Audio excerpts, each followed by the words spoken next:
Karen, ikaw, di ba, you started as a contestant sa isa sa mga segments ng Eat Bulaga. Kwento nga. Opo, nung 2022, kakabalik ko lang po dito sa Manila after a long time from the pandemic. And then, I was invited to audition for Be The Next. Yun po yung 2022, and then the contest went on for like 6 months.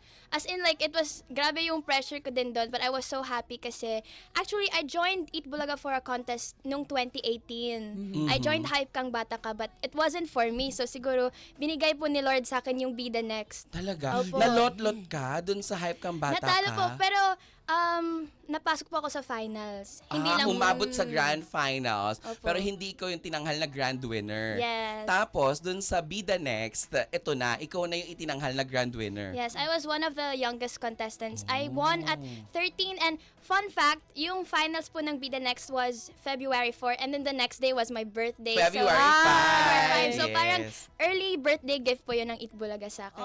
Ang taray, no? Parang dun sa kwento parang ni Karen, mga kapamilya at mga ka-vibes, mga kapuso, mga kapatid.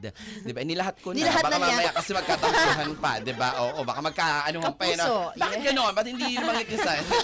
Hindi, di ba?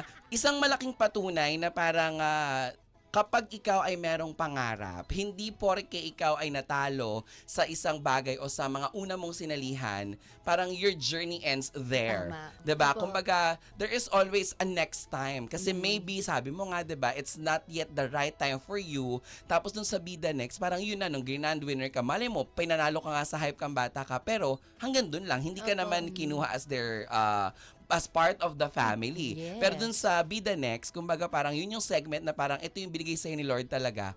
Kasi si Lord gusto niya na mas araw-araw kang mapanood ng mga tao.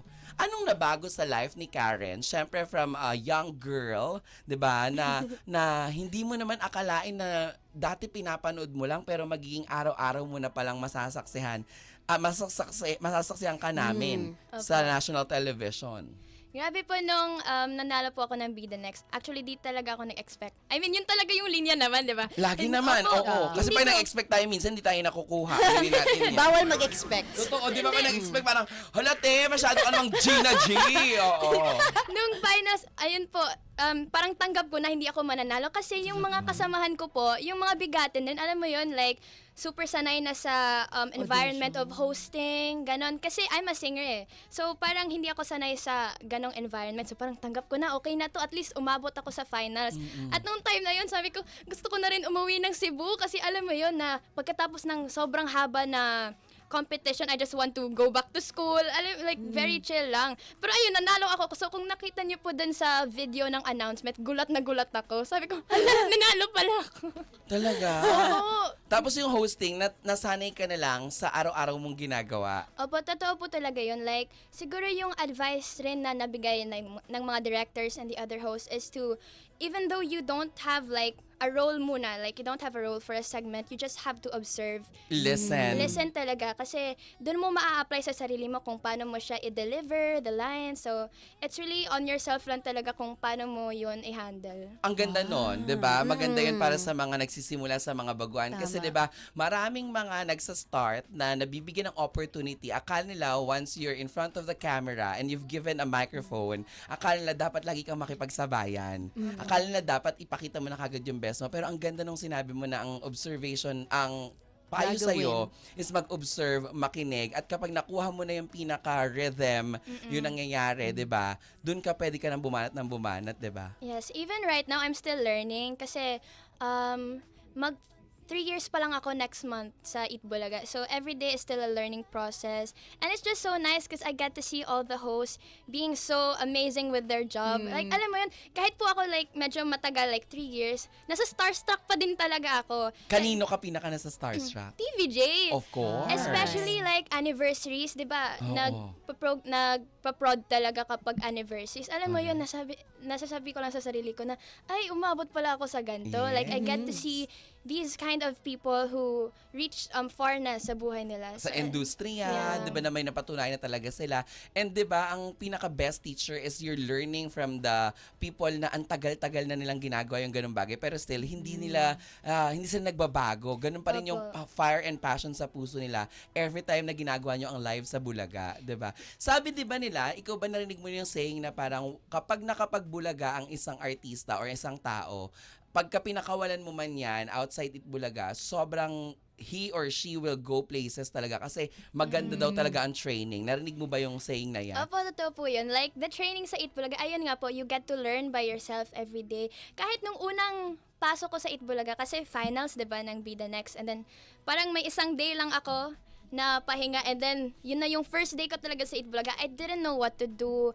Alam mo yun, yung parang natatakot ako bumasa ng comments kasi Baka mabash. I just saw myself just standing there. Kasi parang doon pa lang, na-train ako sa Itbulaga na you have to be observant. So, dapat alam mo na kung anong gawin mo.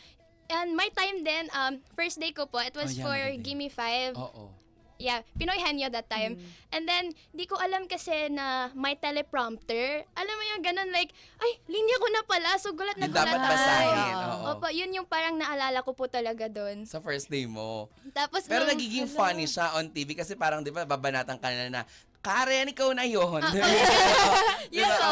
Opo. Oo. Nadadala naman po, nalalaro na. Anong sabi ng mga kababayan mo sa Cebu, 'di ba, na parang dati simple girl ka lang doon, nakita ka lang sa mga amateur singing contest, pero ngayon, 'di ba, iba na yung level na parang ano ka na talaga, legit and certified Dabber Cats. Ako po, proud Dabbercats po talaga ako. So, when I won Be The Next, so, my family was very proud back sa Cebu, and even my friends, relatives! Dumami ang relatives. Yes. Dati ilan lang yan sila. Oo. Ganun naman. Nalaman na pag na-artista Ganun na. talaga pag nagkakapera, dai. Oo, dati ilan lang, pero nung kamag-alap man lang yung pinsan niya ng ganito. Kaya ganon. Yeah. Pero mas doon po ako natuwa na yung mga nag-message, yung mga old coaches ko sa Cebu, like sa modeling, sa singing, nung nalaman po nila na regular na ako sa Itbulaga, they were very happy for me. So, pati din po ako, I'm so happy kasi andun pa rin po yung connection namin. Totoo. Every kailan ka lang nakakabalik ng Cebu. Ngayong sinulog, di ka umuwi. Hindi ako nakauwi. Oo. Parang ang saya ng sinulog ngayon. Ibang Kaya level yung nga. sinulog. Alam mo kasi, di ba, sabi nga natin, we Filipinos, we are very, very resilient. Di ba, tayo? Di ba, aminin naman natin, last year was very parang sad face and era for Cebuanos, mga kababayan natin, because of the earthquake na napagdaanan. Yung Di ba? fire. Yung fire, etc. Pero ngayon, nakita mo, di ba, na parang hindi tayo mahadlangan ng any ganap sa life. Basta pag alam natin may celebration sa atin, kahit anong lugar man yan, di ba? Gagawa ng paraan. Gagawa ng paraan. Opo. Ang saya, ang daming nag-uwian. Oo. Ang lalaki ng events. Yes, totoo. Mas lalo lang ako nainggit kasi yung mga kabatch ko dun nung nag-elementary ako, sama-sama pa din sila. Alam mo yung party, nag-celebrate Oo, talaga oo. kay Santo Niño. So happy. Totoo yan.